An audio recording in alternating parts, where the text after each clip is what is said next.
amazing thing. So recently, my mom, we were traveling, but I was with her last week before we were traveling, and she had a dizzy spell while she was driving me. And I said, "Are you okay?" And we kind of talked about it. And I thought it was just a little disorientation, but she called me a few days later and had another dizzy spell and nausea. Went to the, I advised her she should go to the hospital.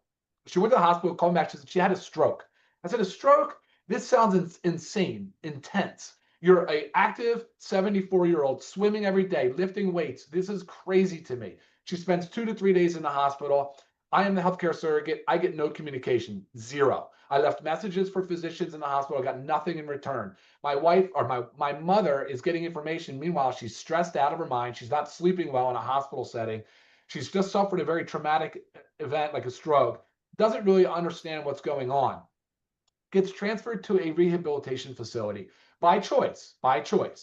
And that facility is very much like a hospital. They're in there to help people rehabilitate physically, occupationally, just work on the things that the body's feeling.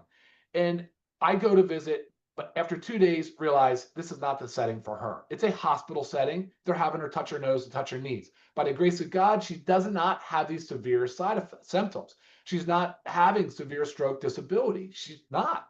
She's almost like back to normal. So we discharge her. So we go to family care today to follow up. And the next follow-up is going to be a neurologist. It's going to be a vascular surgeon. There's going to be a lot of follow-up, okay? But here's the highlight of the story. We're with our family physician today, primary care.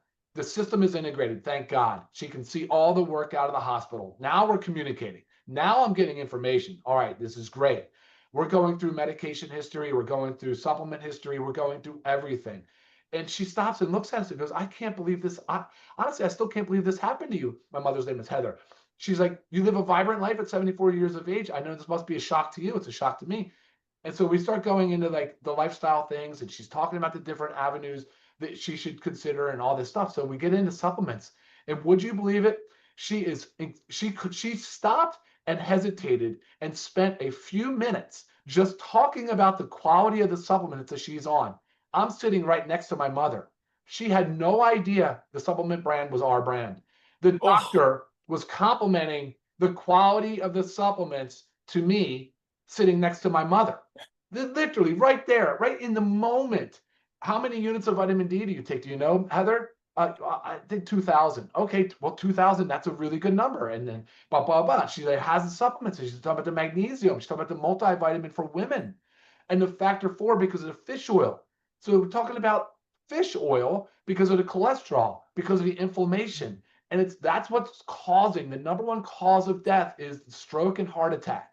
It's because we're getting these plaques that build up in our arteries and it stops the blood from flowing. It can sometimes break a piece off and lodge in and block an area of the brain, like that's a stroke. And so the fish oil is very, very helpful for that. But the vitamins and nutrients, the things that you need, because we're not getting it from our daily diet, was reinforced. And I was so proud to hear this doctor at the Cleveland Clinic, primary care, emphasizing the importance of dietary supplements at every stage of life, at all stages. Because, of course, the emphasis is on prevention. Of course, that should go without saying. That's what Lisa and I preach all the time. But truly, we're sitting in a reactive model. I'm sitting with my mom going, what do we do now? How do we prevent this from happening now? And of course, an anticoagulant had to go on board. And of course, there's some things we got to watch out for, and we're a little bit scared. But really, truly, she was focused on supplements. She was so, I was, anyway, so that